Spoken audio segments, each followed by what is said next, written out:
If you consider yourself an NBA fan, you have definitely ran into your fair share of GOAT debate. And depending on your age, you might be debating if Bill Russell was better than Michael Jordan, if Michael Jordan was better than LeBron. I've had these conversations with everybody. The GOAT debate is something that almost every NBA fan has dealt with during their fandom. And the issue with the debate is that it seems like every generation has their own GOAT. Me personally, I never, ever put anyone above LeBron James when I talk about the GOAT debate, which is the reason I'm creating this video. I know you saw the title and I know you think it's crazy. And before I go into the video, let me give you a very harsh disclaimer. I am not, and I repeat, I'm not saying Victor Wembanyama is going to be the greatest player of all time. That's what you came for. Click off. I'm not saying that he's even going to be top 5, top 10 player of all time. I don't know what he's going to be. He hasn't played an NBA game yet. All we've seen is some summer league games. The reason I'm even creating this video is because this idea of the GOAT was sparked by two things that happened to me recently. First, it was this Uber ride. And as soon as I hopped in this Uber, I didn't realize that I looked like an LA billboard at the time. I just kind of threw some clothes on. So he asked me, hey, are you from LA? I'm like, no, just Laker fan. He said, oh. So you probably believe that LeBron James is the greatest player ever. Now, little does he know I'm a LeBron fanatic. I love LeBron. So I kind of smiled, yeah, LeBron's the greatest in my opinion. And I could tell by his face. He was like, this kid does not know anything. So he's like, Jordan, I can't get down with LeBron. Mind you, he's in control of my life, right? He's the Uber driver, so he's in control of my life. So I'm just like, you know what? Let me not get too mad, but like, I'm not going to back down unless you just say Jordan's the guy. So why you think Jordan's the greatest? He gave me a bunch of reasons. Then he gets into well, Jordan had 6 rings. I'm like, all right. The old argument, everyone's gonna tell me, yeah, Jordan had 6 rings. I'm not gonna get into everything we said, because it was a regular GOAT debate, right? At the whole time, like I said, he's in charge of my life, right? I care about my life more than I care about this debate. So I'm not really attacking him fully. I'm just kind of talking to him, laughing and stuff. By the time I'm getting out the car, I look at him, I say, hey man, you grew up with Michael Jordan. He will always be your GOAT. I grew up with LeBron James. He will always be my GOAT. And 10 years from now, there's gonna be another kid that gets in your Uber that's younger than me that's gonna tell you that their GOAT is this whole new guy that's better than Jordan, better than LeBron. And got me thinking, this debate will never end. So then I was like, so who will be this new guy that everyone's talking about? Will it be Luka, Jokic, Giannis, someone we haven't seen before? And then I saw this video, which is point number 2 while I'm making this whole video. Chris Broussard and Nick Wright were talking about the number 1 overall pick, Victor Wembanyama. The ceiling, there is none. Okay. Ceiling is GOAT.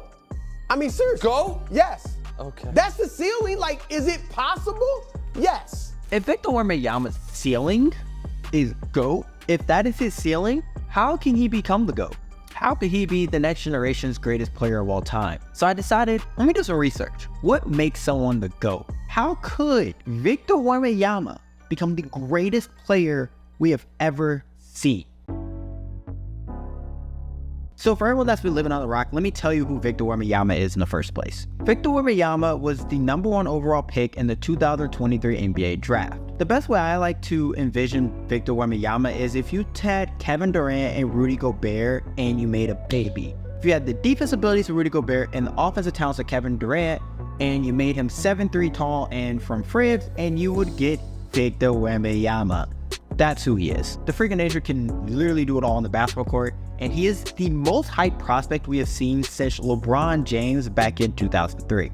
And if this is not enough information for you, or you're like, oh my gosh, this guy sounds amazing, well, this is not the video to watch. I'm not going to tell you how great of a player Victor Wembanyama is. There's literally hundreds of videos, hundreds of articles on him. Just go look it up. Let's get into how he can become the greatest player ever though. So the very first thing, which I think is pretty obvious if you're looking at a GOAT, they must have no weakness. There can't be a part of their game where you can say, oh, well, he's a great player, but he can't shoot, or, oh, he's a great player, but he can't defend.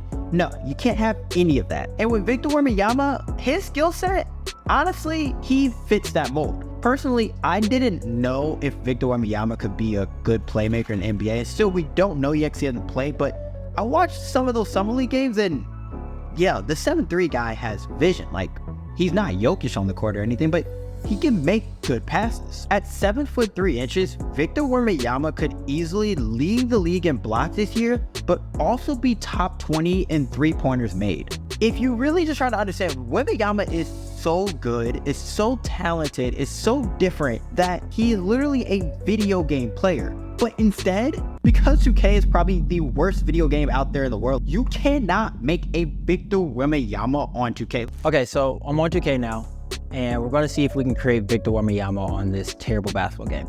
And before you guys go into why my guy's light skinned, it's not my account, so yeah, I wouldn't have a light skinned guy. Anyways, so Victor Wembanyama, he's 7'3", so we're gonna make him 7'3". Now, he weighs 209 pounds. 2K doesn't allow anyone to be that skinny, so we gotta go 230, so we'll go 230. We're gonna go 8-foot wingspan, and we're gonna make him the smallest build we can. So there you go, Victor Wembanyama in 2K. Now, this is where we're gonna get to the part where, like I said, you can't even make a Wembanyama in a video game, so the whole idea of him being a video game character is actually false. We'll put his blocking around the 80, we're gonna do 85, the 85 is cool, right? I can make him a pretty good 3-point shooter, 78 is what his max out as, but when I come to make him a ball handler, which is what honestly separates Victor Wembanyama from other big men, I can only make him a 51. I can make him a good passer, I can't make him be fast with the basketball, and this is kind of where it goes into what can Victor Wembanyama's thing be in the NBA. Well, as you can tell, at least 2K has never seen a guy like this, and he is a game-breaking player going into the league. You literally cannot create a Victor Wembanyama in 2K if you wanted to make him as your my player. Side note, 2K is also just really, really garbage. Like, I know I keep saying that, but it just goes to my point. Victor Wembanyama is a game-breaking player that we have never seen before. He's even 75% as good as people think he's gonna be. He can instantly become a top 10 player in the NBA from day one. But being an all-around great player and having no weaknesses on the court and being a generational talent is not enough to put you in the GOAT debate. It gets you up there with some great players, but to be in the GOAT debate, well, you gotta do something that the old man told me. You gotta win. Benjamin Franklin's last great quote to this world was that there's nothing guaranteed in this life except for death and taxes. Well, Benjamin, I want to add one more thing to that. Death, taxes, and a Jordan fan bringing up 6 rings. This is like their trump card. Like, we're having a great debate and they be just sitting there waiting like, oh, can't wait to pull it out. 6-0. Or sometimes you even start the conversation. You're just like, oh, I think LeBron's there. Well, he didn't go 6-0. And you're in the middle of the conversation. Well, LeBron scored 1 point. Oh, he went 6, but he didn't go 6-0. And then you're like, well, Bill won 11. But yeah, but Bill won it against plumbers. Jordan went 6-0 in the best era of basketball. Like, literally, go ask anyone why Jordan is the greatest. I bet you in probably their first 5 to 6 words, they're going to say something about him winning 6 rings. It's guaranteed.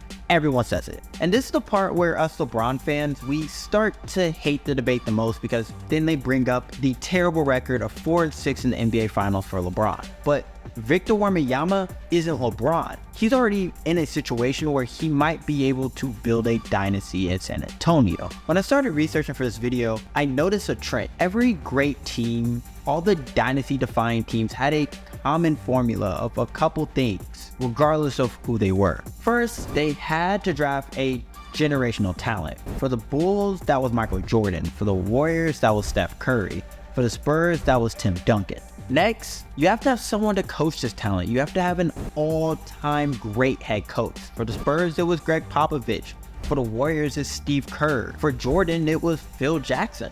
Third, you have to build through their draft. Your team must not be bought. You have to build these guys. They have to be homegrown. And to add on to that, you need a second-round gem, a guy that everyone overlooked that you were able to get in the later rounds. The Bulls had Tony Kukoc. The Spurs had Manu Ginobili. The Warriors had Draymond Green.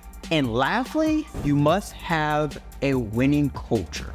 Now let's look at Victor Wembanyama's situation in San Antonio. Do they have a generational talent? Check. Yes, they do. In Victor Wembanyama. Do they have an all-time great coach? Yeah. He's already built one dynasty. Check. Greg Popovich. Are they building their team through the draft and getting a late second-round gem? Check. They've got a lot of great young talent, and Keldon Johnson was a second-round steal who could be an elite second option next to Victor Wembanyama. And lastly, do they have a winning culture? Check. It's the San Antonio Spurs.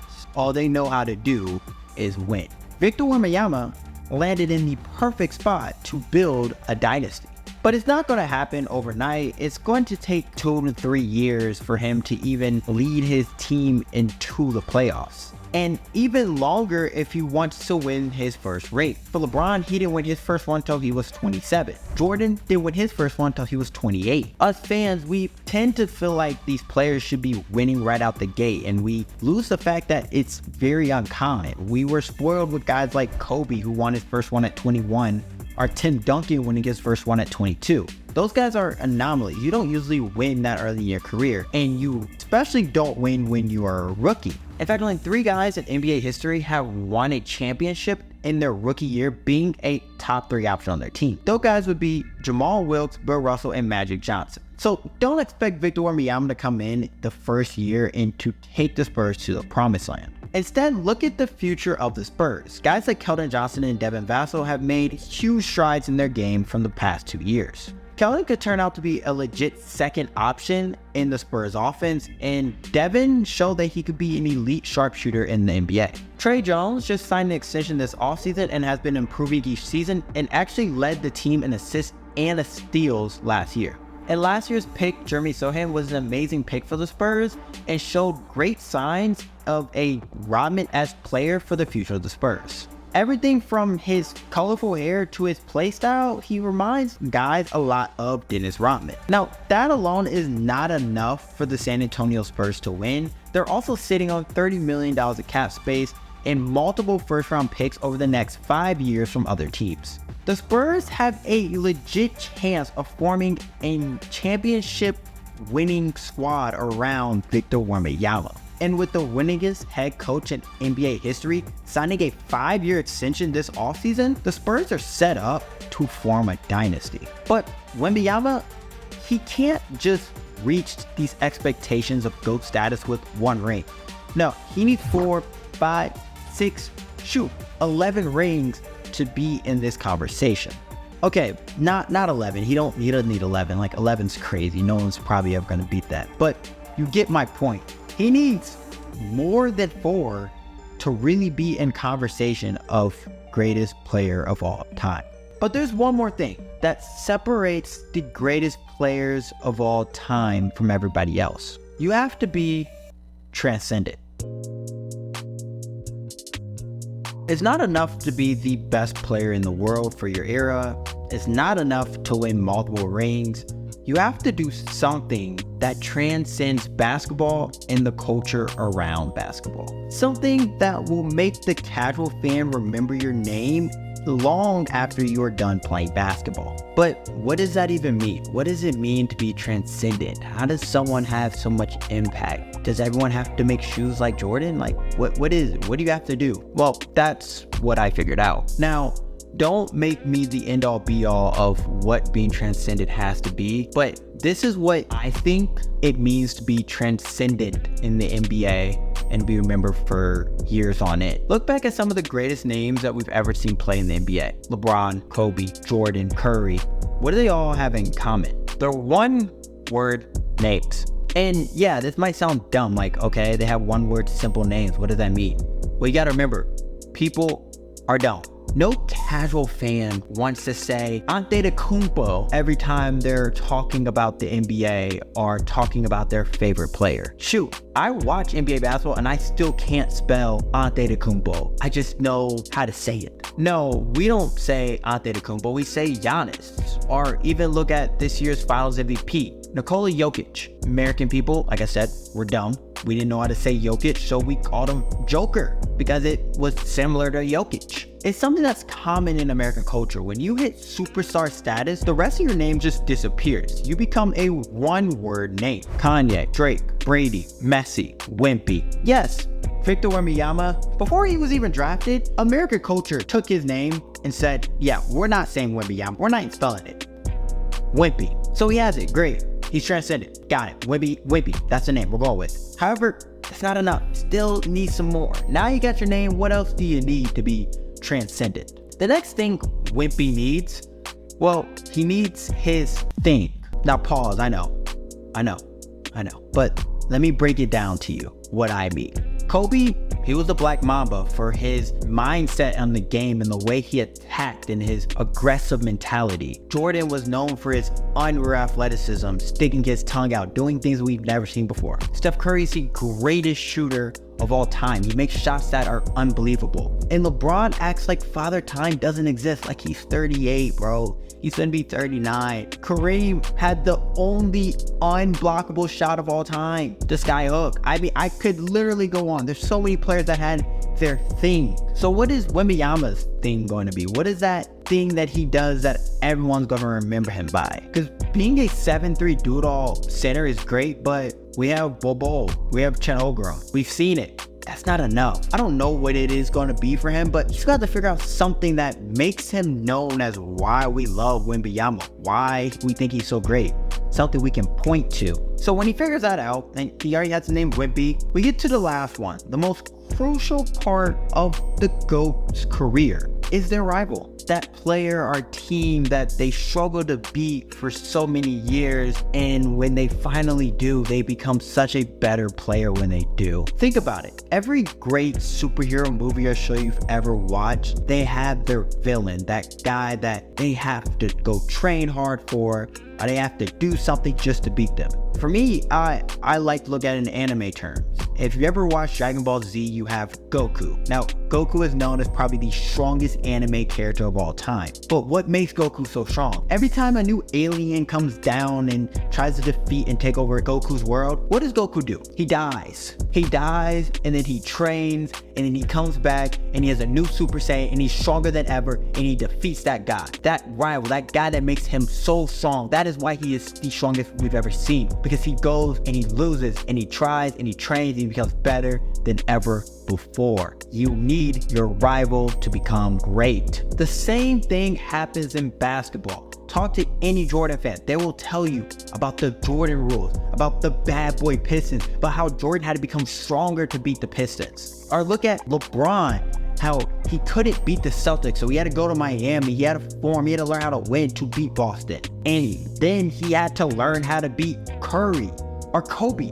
He had to learn how to beat Boston or Magic. He had to learn how to beat Bird. Everyone has the rival. Everyone has that guy, that player that makes them better. For us to seriously have a conversation in 10 to 20 years about Victor Wembanyama's career, and if he lived up to the hype of being the greatest player of all time that people like Chris Broussard want to label his ceiling to be, he's going to need his rival. He's going to need that guy that strives him to become better than ever before. Who will Wembanyama's rival be? Will it be Scoot Henderson, the guy that they're trying to put him up against already? Will it be Chet Holmgren, the kid who was drafted a year before him, who is very similar to him? Or will it be Britney Spears? Because we all know Britney Spears hates him now, and I have to say that's probably the funniest headline I've ever seen in my life. Britney Spears, maybe that's the girl that makes Victor Wembanyama become the greatest. Maybe that's his rival. But in all seriousness, if we get back to it, if Victor Wembanyama can complete all these things, can do the full blueprint